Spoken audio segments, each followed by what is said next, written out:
Een enorme kanaal, al de ook griezelijkste slag. O, wat moender, geld te groot, schrok hem vreten jongen stikken.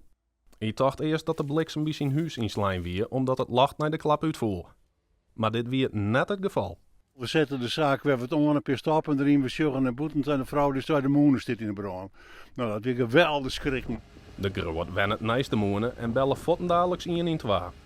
De brandwacht en politie wie een gouden plak om de brand in de nok van de moenen te bestrijden. Omdat er een sprinkler in de moenen zit die gauw onsletten waard, liek het te skeer te vallen. En het waar had ik mij geholpen. Dat ruit, dat een heel dik tek onruit zit erop, dat is trog en de trog wiet. Dus dat moest eerst door het vuur werd droeg worden voordat dat vuur eigenlijk verder kroop. Er sloegen wel wat vlammen uit, maar het ging eigenlijk helemaal niet mal. Die sprinkelinstallatie die hier de onderkant en het houtwerk vermoedelijk wel redden kennen.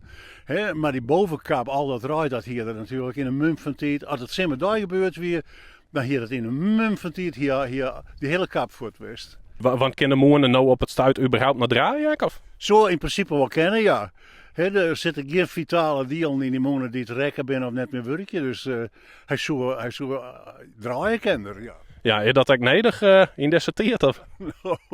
Het is een steunmonen voor het wetterschip. Een enkele keer, en dat heb ik was beleven dan, kreeg ik bericht van het wetterschip van los die zaak en draaien. Nou, ik vond het altijd wel machtig, ja, want ik ben gek van die moenen en van het wetter uit de poldermelden.